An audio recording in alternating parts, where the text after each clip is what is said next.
I'm Senator Bob Huff. This is my Capitol comment for the week of June 6, 2016. Well, California's primary election is over, and the results are in. Political pundits are already reading the tea leaves about who showed up and who didn't. There was only one proposition on this ballot, and it passed with overwhelming support. More than 75% of those who cast ballots voted in favor of Proposition 50. You may recall this measure amends the state constitution to allow the legislature to suspend senators or assembly members without pay and benefits if they violated the law or the state constitution. Furthermore, Proposition 50 also stops suspended lawmakers from using the power of their elective office or legislative resources, such as office space or staff. But Proposition 50 is just a warm-up for the onslaught of measures that voters will face in November. Many have already qualified for the ballot. Some are close to qualifying.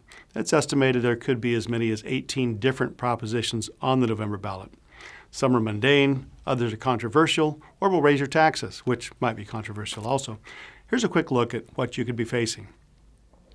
One measure would limit the role of money in politics and elections. It would reverse a 2010 Supreme Court ruling that brought independent expenditure money into campaigns.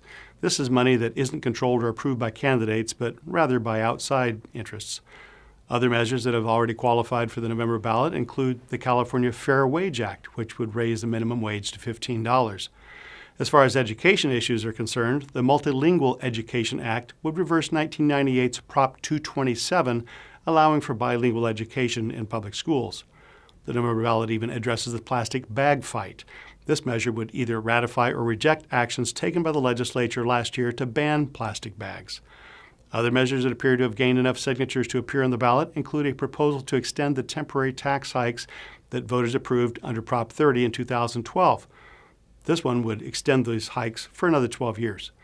This may not be the only tax hike on the ballot. Another proposal seeks to place a $2 tax on every pack of cigarettes. Still another measure that also deals with smoking seeks to legalize the recreational use of marijuana in California.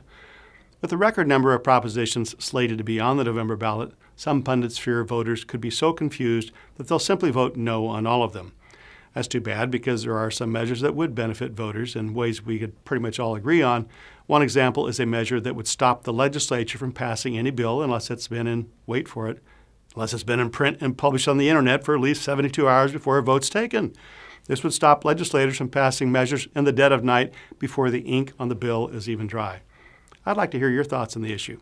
Feel free to email me personally or leave a comment on my Facebook page. I'm Senator Bob Huff. Thanks for watching.